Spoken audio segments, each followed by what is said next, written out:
Bangladeshi traveller হিসেবে south Korea ভ্রমণে আজকে ছিল আমাদের দ্বিতীয় দিন।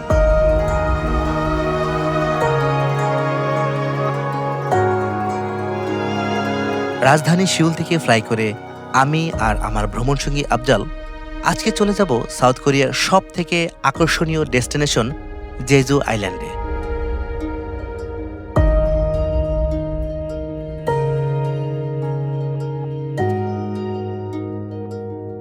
জেজু আইল্যান্ডের বিস্ময়কর প্রাকৃতিক সৌন্দর্য, ট্র্যাডিশনাল গ্রামীণ জীবন, আগ্নেয়গিরি থেকে সৃষ্ট ইয়ংমারি কোস্ট এবং ঐতিহ্যবাহী কোরিয়ান খাবার দাবার সহ এই পর্বে এক্সপ্লোর করব এমন কিছু অজানা বিস্ময় যা আমাদের কোরিয়া ভ্রমণের অভিজ্ঞতাই পাল্টে দিয়েছিল।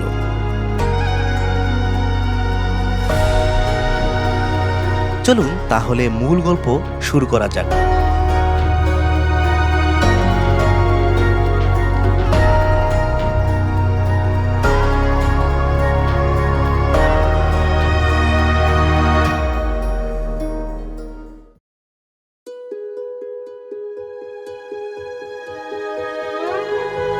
আধুনিক শিউলির ঝকঝকে শহরের হোটেলে এক রাত কাটিয়ে পরদিন আমরা কাকডাকা ভোরে রওনা দিলাম এয়ারপোর্টে। গিম্পো ইন্টারন্যাশনাল এয়ারপোর্ট থেকে ফ্লাই করে আমাদের আজকের গন্তব্য জেজু আইল্যান্ড।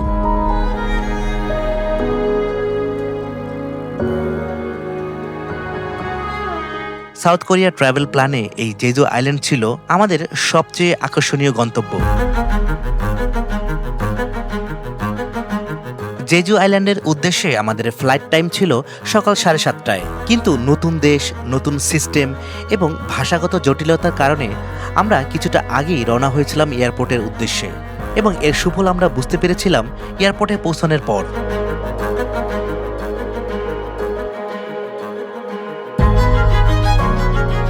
সিউলের মসৃণ রাস্তায় তখন কেবলই ছুটে চলা গাড়ির চাকার শব্দ, দুই পাশের সুউচ্চ আধুনিক অট্টালিকা এবং যথারীতি কয়েকটি সেতু পার হয়ে উবার চালক আমাদের এনে নামিয়ে দিল এয়ারপোর্টের গেটে।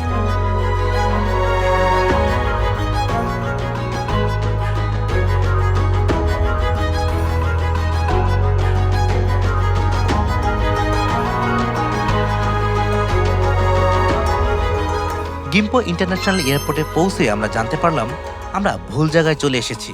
জেজুর দিকে আমাদের ফ্লাইটটি মূলত ডোমেস্টিক এয়ারপোর্ট থেকে ছিল। এবার আগেভাগে এয়ারপোর্টে আসার সুফল কাজে লাগালাম। এয়ারপোর্ট শাটল বাসে করে চলে গেলাম আমাদের নির্ধারিত স্পটে, যেখানে আমাদের জন্য জেজুর ফ্লাইট অপেক্ষা করছিল।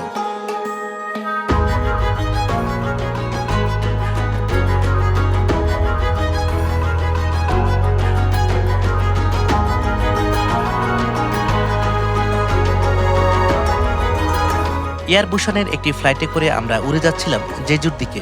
সিউল থেকে জেজু পর্যন্ত আমাদের ফ্লাইট টাইম ছিল 1 ঘন্টা 20 মিনিটের। প্লেনের জানালা দিয়ে বাইরে তাকিয়ে দেখলাম পাতলা মেঘের নিচ দিয়ে জেজু আইল্যান্ড, যেন সমুদ্রের বুক চিরে গড়ে ওঠা এক আধুনিক একটি দ্বীপ। বুঝতে পারলাম কতটা রোমাঞ্চকর হতে যাচ্ছে আমাদের এই জেজু আইল্যান্ড ভ্রমণ।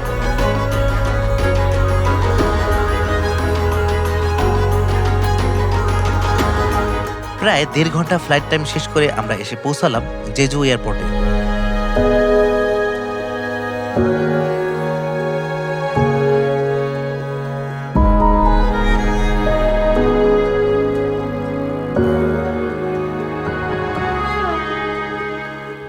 মানে এখানে কিন্তু সব জেজু আইল্যান্ডের যে সৌন্দর্যগুলা এখানে কিন্তু মানে এক্সপ্লোর করে করে করে দেখাইতেছে এয়ারপোর্টের ভিতরে বিশাল বড় স্ক্রিনে। আমরা কিন্তু এখান থেকে একটা উবার নিয়ে নিলাম, কারণ আমাদের এখন হোটেলে চেক ইন হলো 3টায়, বাট আমরা এখন কি করবো তখন, তো এখন চিন্তা ভাবনা করলাম যে ওইখানে গিয়ে আমরা করবো, ব্যাগ লাগেজ রেখে আমরা কোথাও টাইমটাকে কাজে লাগানো যায় কিনা, তাহলে আমরা নতুন একটা জায়গায় এক্সপ্লোর করতে পারলাম। 6000 ইয়েন এখন এটার ভাড়া পড়লো, তো এখন আমরা 6000 ইয়েনের মাধ্যমে আমাদের আগে হোটেলে যাই।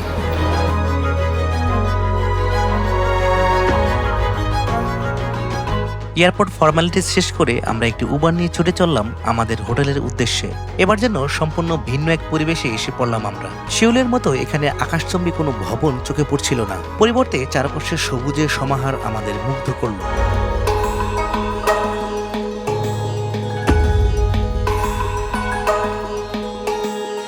আমরা আমাদের হোটেলে চলে আসছি, হোটেল রামাদা, জেজু সিটি হল।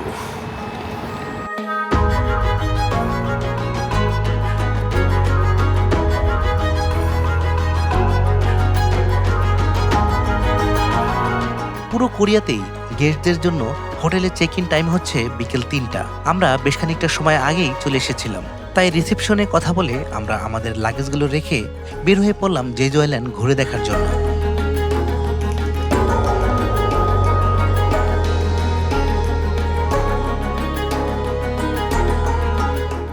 আমরা আজকে সারাদিনের জন্য একটি প্যাকেজ নিয়ে নিলাম।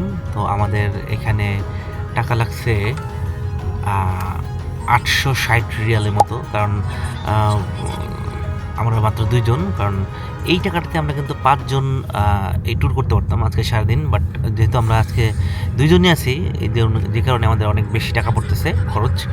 তো যাই হোক, এখন আমরা প্রথমেই যাব একটু খাওয়া দাওয়া করার জন্য। একটা রেস্টুরেন্ট খুঁজতেছি, দেখি কোথায় হালাল ফুড আছে। তো দেন আমরা আজকে সারাদিন ঘুরবো এবং বিভিন্ন জায়গায় সুন্দর সুন্দর জায়গায় এক্সপ্লোর করব, সেটা আপনাদেরকে দেখাবো ইনশাল্লাহ।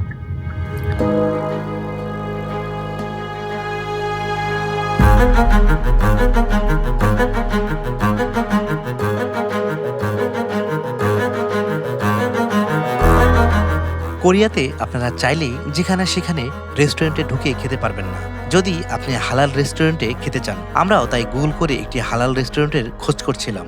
আচ্ছা, অবশেষে আমরা একটা রেস্টুরেন্টে খোঁজ পাইলাম, সেটা হলো রয়্যাল ইন্ডিয়া। এটা অবশ্যই হালাল, উপরে লেখা আছে হালাল। তো দেখি কি খাবার পাওয়া যায়, আমরা দেখবো।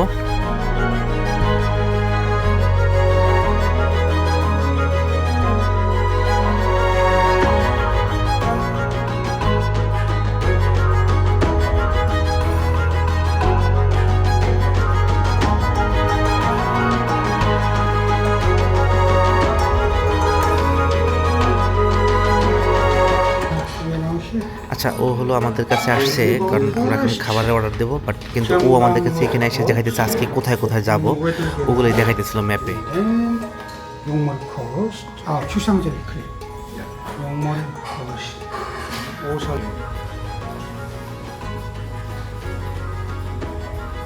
दस से 15 मिनट लगेगा आपको 10 से 15 मिनट ले लूँगा।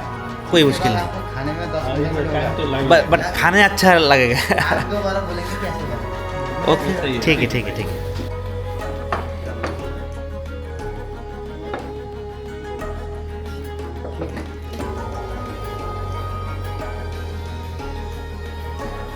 কি বাবা, তো ফাইনালি খাবার পাইলেন, হালাল খাবার।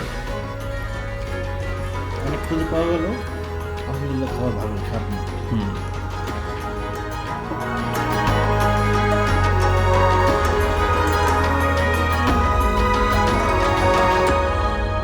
জেজু একটি দ্বীপাঞ্চল হলেও এখানে আসার পর বুঝতে পারলাম এটি একটি আধুনিক শহরের চেয়ে কোনো অংশেই কম নয়। লাঞ্চ শেষ করে এবার আমরা জেজুর প্রথম দিনের স্পটগুলো ঘুরে দেখার উদ্দেশ্যে রওনা হলাম।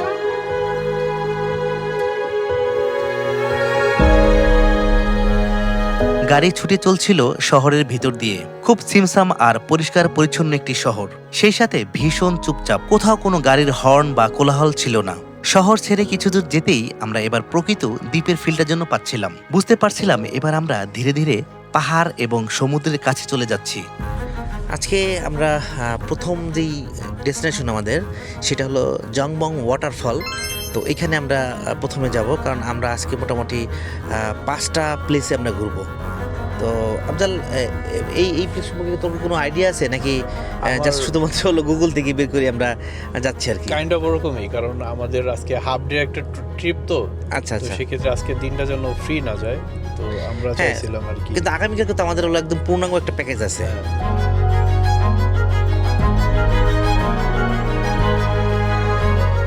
আঁকাবাঁকা মসৃণ পথ এবং পথের দুই পাশে ঘন সবুজ গাছের সারি যেন ছবির মতো সুন্দর মনে হচ্ছিল। কখনো আবার দুই পাশ থেকে গাছগুলো ঝুঁকে এসে রাস্তার উপর ছাতার মতো দাঁড়িয়ে আছে। সেই গাছের পাতার ফাঁক দিয়ে আলো ছায়ার খেলা দেখতে দেখতে চোখে মুখে ভীষণ এক মুগ্ধতা নিয়ে আমরা সামনের দিকে এগিয়ে চললাম।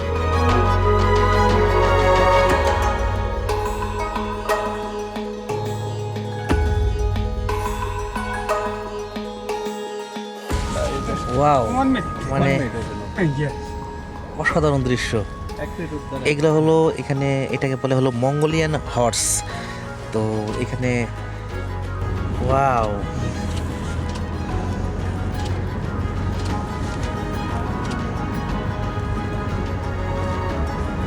শহর ছেড়ে এত দূরে সমুদ্রের ঠিক কোল ঘেঁষে আমরা ছুটে চলছিলাম। এমন দুর্গম অঞ্চলেও প্রতিটি রাস্তাঘাট এবং আধুনিক সব অবকাঠামো দেখে আমরা বেশ অবাক হচ্ছিলাম।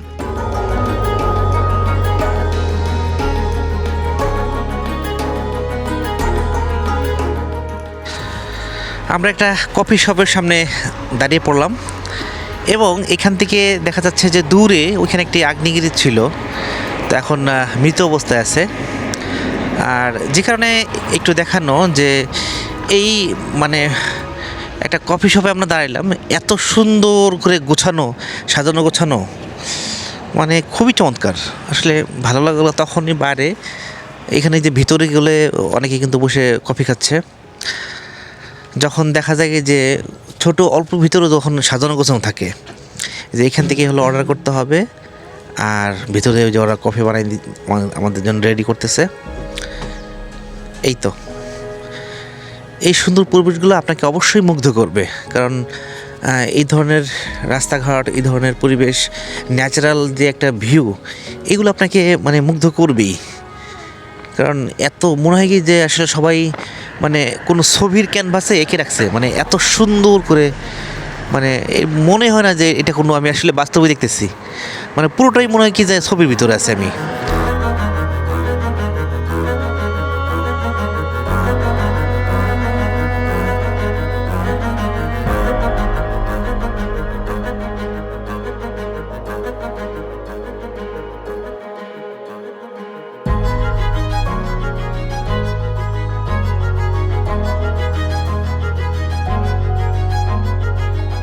এবার আমরা চলে এলাম আমাদের জেজু আইল্যান্ডের প্রথম ভিজিটিং প্লেস জংবং ওয়াটারফলস। আমাদের প্যাকেজের ভিতরে সব কিছু ইনক্লুড। তো আমাদের যে ড্রাইভার, উনি এখান থেকে টিকিটের ব্যবস্থা করে দিলেন। তো অ্যাডাল্টস 2000 করে। তো এখন আমরা এই যে এই ফলসে চলে আসছি।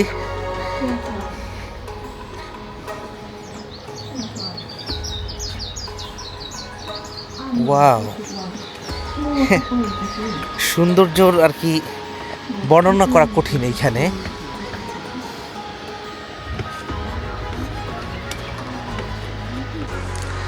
আমরা এখন অবস্থান করতেছি জংবং ওয়াটারফলে। এইটা কিন্তু সত্যি একটা মানে জাদুকরী জায়গা। তো আফজাল, কেমন লাগতেছে এইটার মানে এখানে আসার পরে মানে কেমন ফিল? লাইনে আসলাম, আসার পরে এই সামনে এত সুবিশাল নীল সমুদ্র। আমি একটু দেখাই ক্যামেরা ঘুরিয়ে।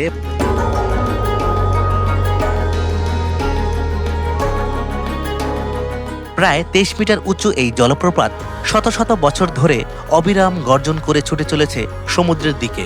দূর থেকে দেখলে মনে হবে যেন বিশাল এক সাদা জলরাশি আকাশ থেকে নেমে এসে নীল সমুদ্রকে আলিঙ্গন করছে।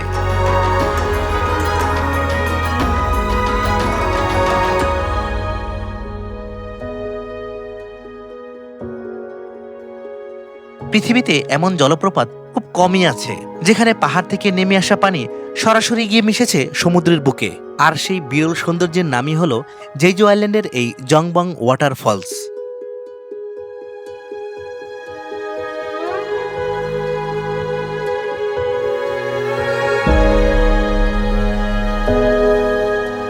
যখন সূর্যের আলো জলপ্রপাতের পানির কণাগুলোর উপরে পড়ে, তখন সৃষ্টি হয় এক অপার্থিব দৃশ্য। মনে হয় প্রকৃতি যেন নিজের হাতে আঁকছে এক জীবন্ত চিত্রকর্ম। যদি কখনো দক্ষিণ কোরিয়ার জেজু আইল্যান্ডে আসেন, তাহলে জংবং ওয়াটারফলস অবশ্যই আপনার ভ্রমণ তালিকার শীর্ষে রাখবেন, কারণ এটি শুধু একটি জলপ্রপাত নয়, এটি প্রকৃতির শক্তি, সৌন্দর্য আর বিস্ময়ের এক অনন্য মিলনস্থল।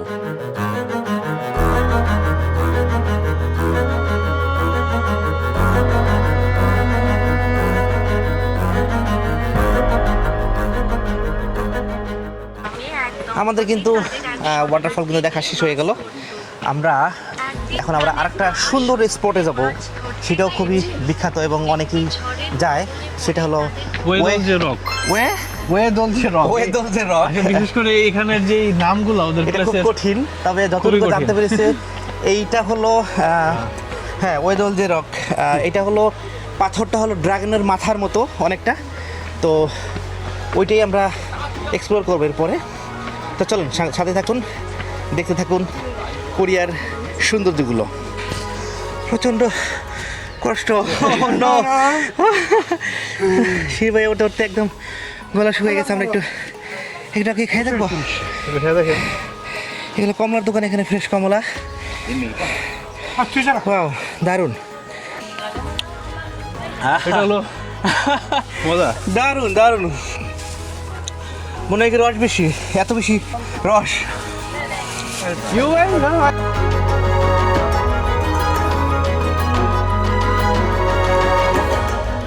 জংবং ওয়াটারফলস দেখা শেষ করে এবার আমরা পরবর্তী গন্তব্যের দিকে ছুটে চললাম এবং মাত্র মিনিট 10 পরেই আমরা সেখানে পৌঁছে গেলাম। এই যে সাইনবোর্ড দেখা যাইতেছে, কিন্তু দুঃখের বিষয় হলো যে সবাই শুধু হলো কোরিয়ান ভাষায় লেখা। এটা তো মনে হয় একটা পার্কের মতন, আফজাল। হ্যাঁ, এরকম মনে হইতেছে, হ্যাঁ পার্কের মতো। এই যে কোরাল ড্রিপ টাইপের পাথর আছে না, এটা কিন্তু ওই টাইপের। হ্যাঁ, দেখছেন কোরাল যেরকম রাইট, মনে কি ওইগুলাকে মানে কেটে তারপরে লাগাই দিছে, ব্লক বানাইছে, এরপরে ব্লক বানাই দিছে।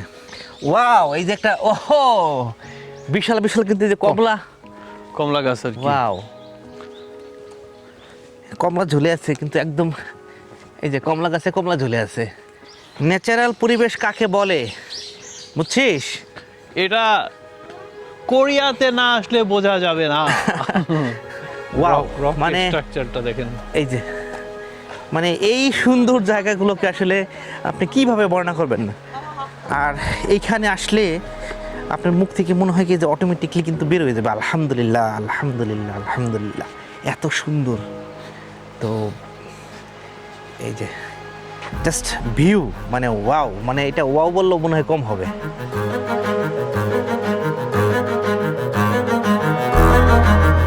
জেজু আইল্যান্ডের একটি আইকনিক ল্যান্ডমার্ক হচ্ছে এই ওয়েডলগাই রক, যার অর্থ হলো একাকী দাঁড়িয়ে থাকা পাথর। প্রায় 15 লক্ষ বছর আগে আগ্নেয়গিরি থেকে সৃষ্টি হয়েছিল এই বিস্ময়কর শিলাস্তম্ভ।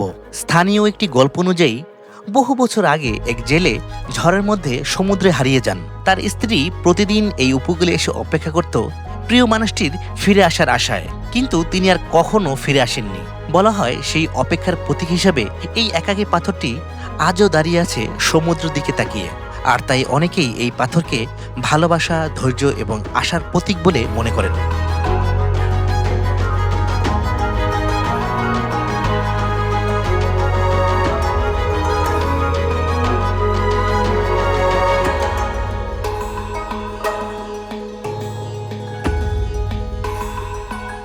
ওয়েডলগাই রকের রহস্যময় সৌন্দর্য আর সমুদ্রের গর্জন পিছনে ফেলে আমরা এবার রওনা হলাম জেজু আইল্যান্ডের আরেক বিস্ময় জোসানজলি ক্লিফ দেখতে। পথ জুড়ে চোখে পড়ল জেজুর অপরূপ উপকূলীয় দৃশ্য। একদিকে নীল সমুদ্র, অন্যদিকে আগ্নেয়গিরির সৃষ্ট সবুজ পাহাড় আর ঘন সবুজ গাছপালা। রাস্তার প্রতিটি বাঁক যেন নতুন কোনো সৌন্দর্যের দরজা খুলে দিচ্ছিল প্রতিনিয়ত। গাড়ি যতই এগিয়ে যাচ্ছিল ততই অনুভব করছিলাম জেজু কেন প্রকৃতিপ্রেমীদের কাছে স্বর্গের মতো।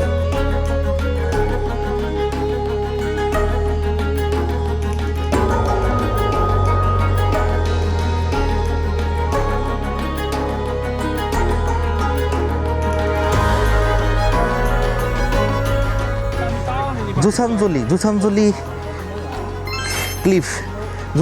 ক্লিফ 2000 ইয়েন অ্যাডাল্টস হলো 2000 ইয়েন, আর হলো গ্রুপে যদি 10 জন থাকে তাহলে 1600, আর হলো যদি 7 থেকে 12 বছর তাহলে হলো 1000, আর যদি গ্রুপে থাকে তাহলে 600 হয়ে গেছে। যদিও আমাদেরকে টাকা দেওয়া লাগলো না, কারণ আমরা যে প্যাকেজ নিয়েছিলাম সেই প্যাকেজের অন্তর্ভুক্ত এগুলো সব ইনক্লুড।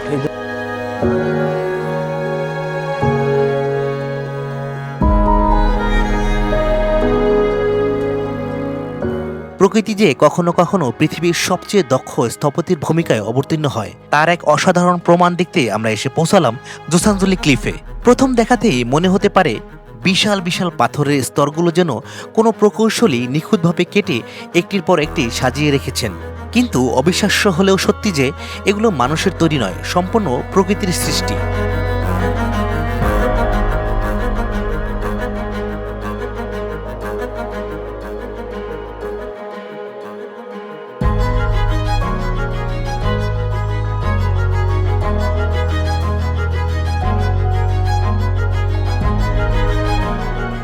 হাজার হাজার বছর আগে জেজুর আগ্নেয়গিরি থেকে বের হয়ে উত্তপ্ত লাভা যখন ঠান্ডা হয়ে পানির সংস্পর্শে আসে, তখন ধীরে ধীরে সেগুলো জমে গিয়ে সৃষ্টি হয় এই অসাধারণ পাথরের স্তম্ভগুলি। প্রকৃতির এই নিখুঁত জ্যামিতিক নকশা দেখে মনে হবে যেন কোনো দৈত্যকার মৌচাক সমুদ্রের কিনারায় দাঁড়িয়ে আছে। আর সবচেয়ে রোমাঞ্চকর দৃশ্যটি দেখা যায় যখন বিশাল ঢেউগুলো এসে কালো আগ্নেয় শিলার গায়ে আশ্রয় পড়ে। সেই মুহূর্তটি যেন প্রকৃতির এক নাটকীয় মঞ্চে পরিণত হয়। এখানে দাঁড়িয়ে সত্যিই মনে হয় প্রকৃতি যখন শিল্পী হয় তখন তার ক্যানভাস হয় পুরো পৃথিবী।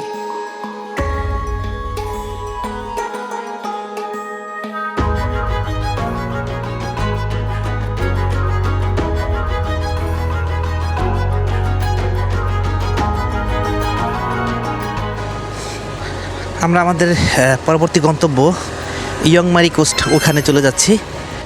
তো তারপর ওখানে গিয়ে আপনাদেরকে আবার ওইটার সৌন্দর্য উপভোগ করাবো।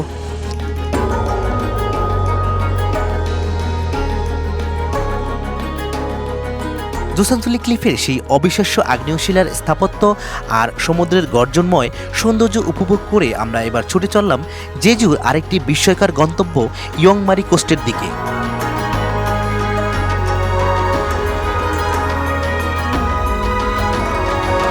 পথে যেতে যেতে জেজুর প্রকৃতি যেন বারবার নতুন রূপে নিজেকে মেলে ধরছিল। গাড়ির জানালা দিয়ে তাকাতেই মনে হচ্ছিল আমরা যেন কোনো পোস্টকার্ড বা ক্যালেন্ডারের ছবির ভিতর দিয়ে জীবন্ত ছুটে চলেছি।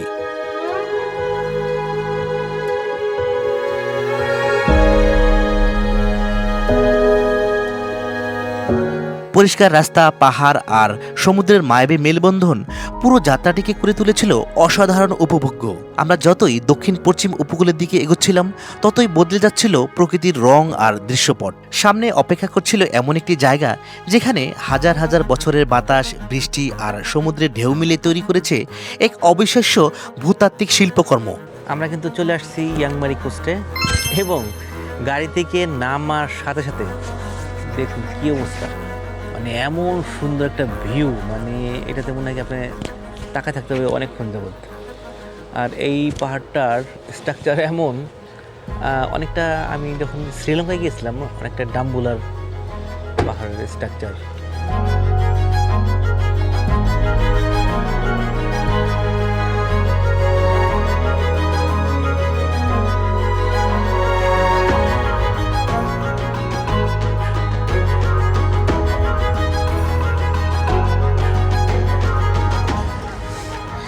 এটার স্ট্রাকচারগুলো মানে কি পরিমাণ ডিফারেন্ট, মানে এগুলো না দেখলে মানে বোঝা যাবে না। আলহামদুলিল্লাহ, আলহামদুলিল্লাহ।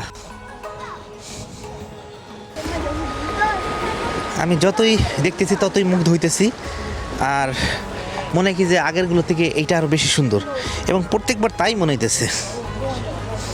জেজু আইল্যান্ডের এই অসাধারণ প্রাকৃতিক সৌন্দর্য ইয়ংমারি কোস্টে এসে আমাদের মনে হচ্ছিল আমরা যেন সময়ের স্রোত পেরিয়ে লক্ষ বছর আগের পৃথিবীতে চলে এসেছি। জেজুর সবচেয়ে নাটকীয় এবং বিস্ময়কর উপকূলের মধ্যে এই ইয়ংমারি কোস্ট হচ্ছে একটি।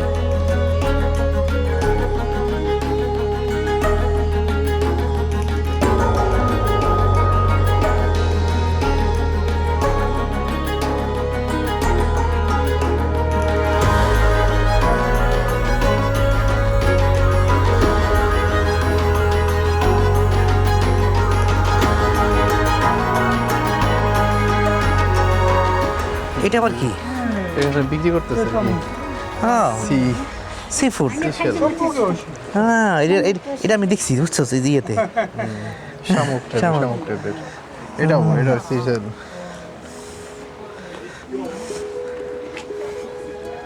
টুল আছে বসে বসে খাবে।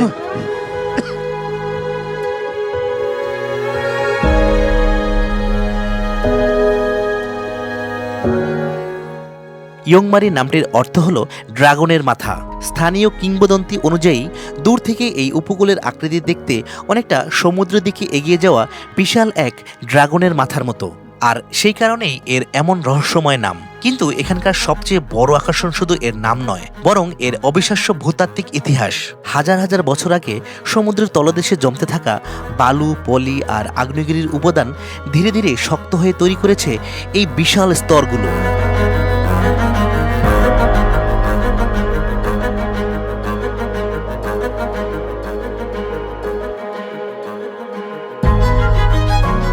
এখানে হাঁটতে হাঁটতে আমাদের মনে হচ্ছিল যেন আমরা কোনো প্রাকৃতিক জাদুঘরের ভিতর দিয়ে হেঁটে যাচ্ছি। প্রতিটি শিলাস্তর, প্রতিটি খাঁজ আর প্রতিটি বাঁক যেন কোটি কোটি বছরের গল্প বহন করছে।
এই পাহাড় বাওয়াটা কিন্তু ভীষণ কষ্টের,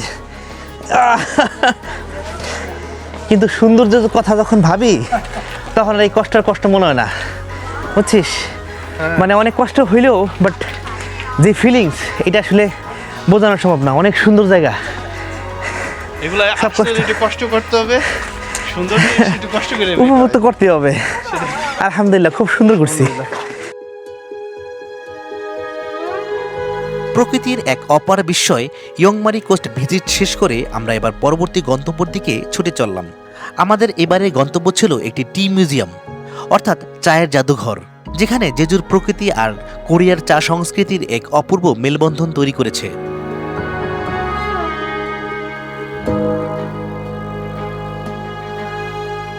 দেখতে দেখতেই আমরা চলে এলাম ওসলক টি মিউজিয়ামে।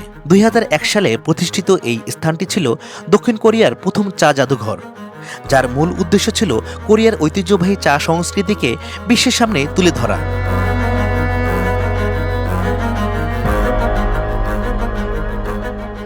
এখন আমরা ভিতরে ঢুকে দেখব কি কি আমার মনে হয় এখানে আছে। বিভিন্ন ধরনের চা। আমি জানি না। ও টি মিউজিয়াম, হ্যাঁ, ও tea আচ্ছা museum। আচ্ছা, তাহলে নিশ্চয়ই চায়ের মনে হয় অনেক ভেরিয়েশন এখানে পাওয়া যেতে পারে।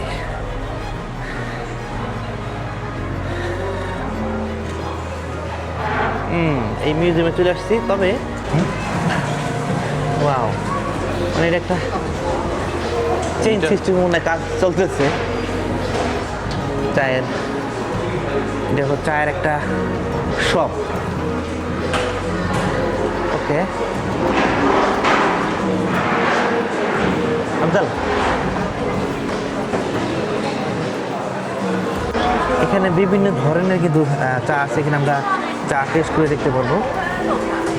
এইটা কি ধরনের চা দেখি।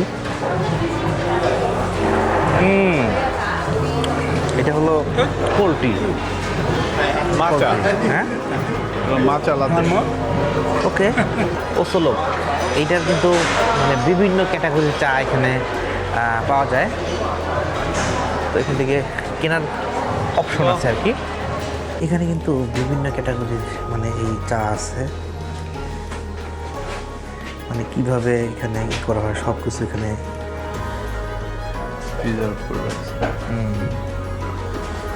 এইটার ভিতরে চা আছে।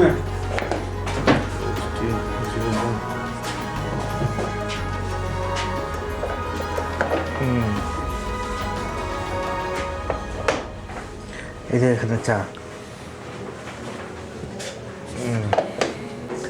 এই যে এখানে হলো ওক ব্যারেলে রাখছে আর কি, হ্যাঁ এরকম বেড়ালের ভিতরে ভিতরে সব কিন্তু চা প্রিজার্ভ করছে আর কি। এর স্মেলও সুন্দর। কত মানে বিষয় লাগে, এখানে আসবে বিভিন্ন ধরনের চা এক্সপ্লোর করবে, তারা দেখবে কেউ যদি কিনবে, তবে এই টায়ার কোম্পানিটা অনেক বেশি পুরনো। এই হলো বিষয় টোটাল।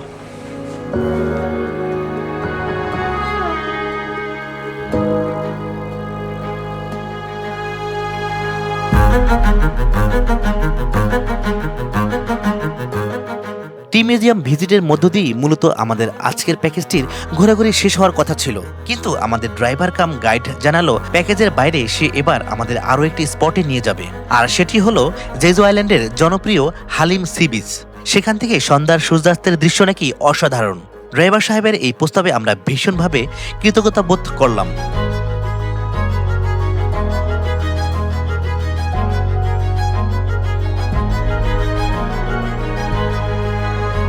হালিম সি বিচে পৌঁছে আমরা মুগ্ধ হয়ে গেলাম। শেষ বিকেলে রক্তিম সূর্যটি তখন দূরে নীল সমুদ্রের কোলে হেলে পড়েছে। শান্ত ঢেউ, নির্মল বাতাস আর চারপাশের অসাধারণ প্রাকৃতিক সৌন্দর্যে ঘেরা এই জায়গাটি যেন আমাদের সারাদিনের ক্লান্তিতে জাদুর স্পর্শ বুলিয়ে দিল। কোনো কথা না বলে চুপচাপ সমুদ্রের পাড়ে বসে সূর্যাস্ত পর্যন্ত সেই মুহূর্তটি উপভোগ করতে থাকলাম।